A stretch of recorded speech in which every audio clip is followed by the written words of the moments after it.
भारतीय मीडिया साबिक सरकारी अहलकारों और सहाफियों ने हमले के पीछे लश्कर तैयबा और दीगर कलदम तंजीमों का हाथ करार दे दिया। भारत के लिए अब वो वक्त आन पहुंचा है कि जब वो पाकिस्तान में दाखिल होगा।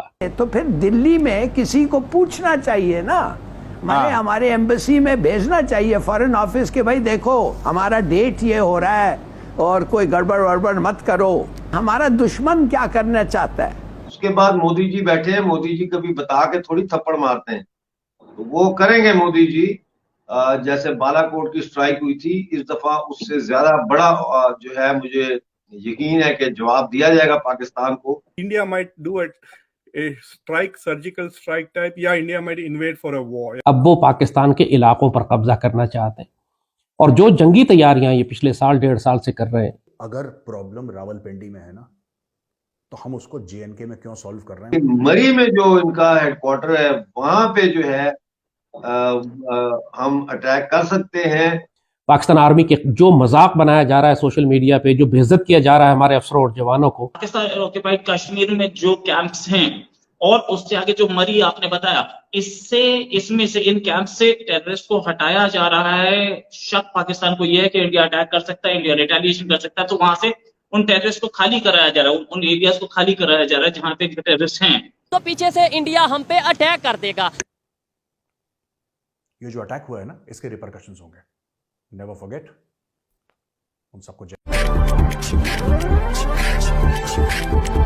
पाकिस्तान में जारी आर्थिक तंगहाली, राजनीतिक अस्थिरता के बीच पाकिस्तान को भारत से युद्ध का डर सता रहा है। शहबाज शरीफ सरकार ने गुरुवार को पाकिस्तानी सुप्रीम कोर्ट को बताया कि देश में होने वाली प्रांतीय चुनाव की देरी की एक वजह भारत से युद्ध का डर है।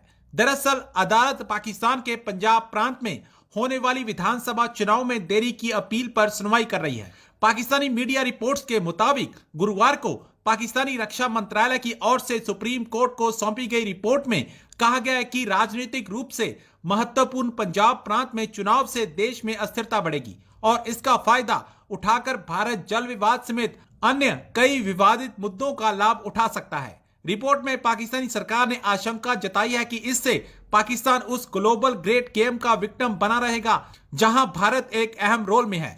दूसरी तरफ पाकिस्तान में पुंछ में हुई आतंकी हमले के डर से पाकिस्तान ऑक्युपाइड कश्मीर में अपने आतंकी ठिकानों को बंद कर दिया है। पहले ही पाकिस्तान बिल्कुल चिड़ा हुआ था कि जम्मू कश्मीर में कैसे, श्रीनगर में कैसे हो सकता है G20 की मीटिंग, उसके लिए बहुत दिन से चीख भी रहा था, चाइना भी चीख रहा था, लेकिन कुछ हुआ नहीं। सारे के सब ने बोला। ईटानगर के लिए भी चाइना परेशान था, यानी कि अरुणाचल प्रदेश की कैपिटल ईटानगर के लिए परेशान था। सारे के सारे वहां पे गए, बाकी सारे कंट्रीज, चाइना नहीं गया। अब की बात श्रीनगर से भी प्रॉब्लम थी इस पाकिस्तान को, और पाकिस्तान के अब्बू चाइना को भी प्रॉब्लम थी वहां पे। अब तो होगा ही होगा समिट, कोई प्रॉब्लम नहीं है। ये इसको इनसिक्योर सेफ प्रूव करने की, अनसेफ प्रूव करने की जो कोशिश है, इस पर इंडिया का क्या जवाब हो सकता है? तो ये बड़ा एक डेलिकेट मसला है, इसको बहुत ही नाप तोल के देखना पड़ेगा। इस वक्त हमारी कोशिश यही है कि जिस तरह भी हो सके G20 एक दफा इसका सेशन गुजर जाए। उसके बाद मोदी जी बैठे हैं, मोदी जी कभी बता के थोड़ी थप्पड़ मारते हैं, तो वो करेंगे मोदी जी।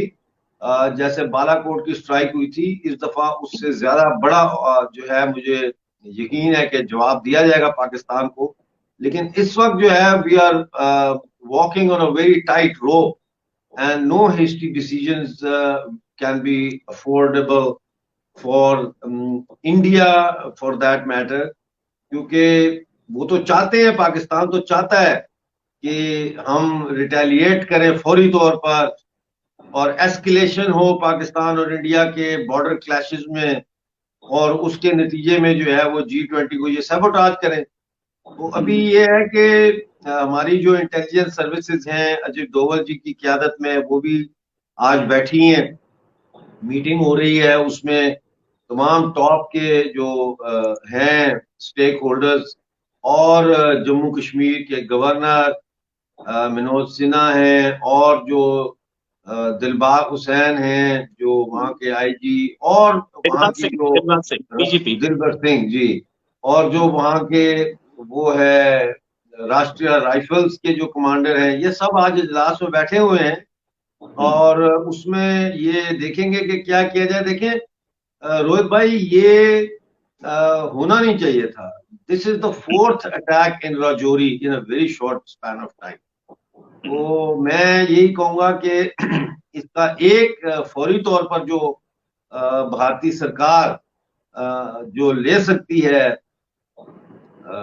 स्टेप, वो ये है कि जो ये घना जंगल है इसको काटना शुरू कर दिया जाए. देखें, ये तकरीबन 8-10 मील का जंगल है. एक तरफ से इसको काटना शुरू करें और तो कहीं और उसकी जगह दरख्त लगा के उसको कंपनसेट करें.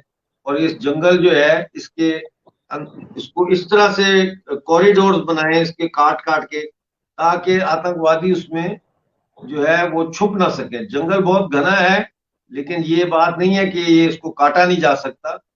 इसको बिल्कुल काटा जा सकता है और इसको लाइन ऑफ कंट्रोल तक इसको पूरा चटियल मैदान बना देना चाहिए.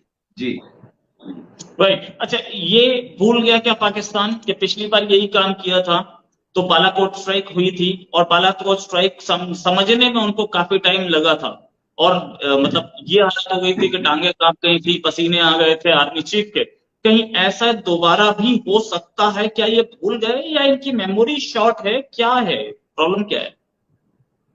बालाकोट स्ट्राइक बहुत अच्छी थी, कामयाब थी, लेकिन मैं ये कहूंगा with all due respect to the Indian security services and Modi ji and Amit Shah ji, it was not a comprehensive operation.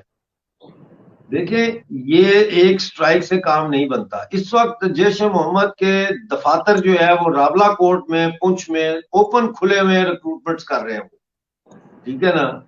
और जाहिर है कि अगर मुझे ये बात यहाँ पता है तो इसका मतलब ये है कि भारतीय इंटेलिजेंस को भी इसका पता है.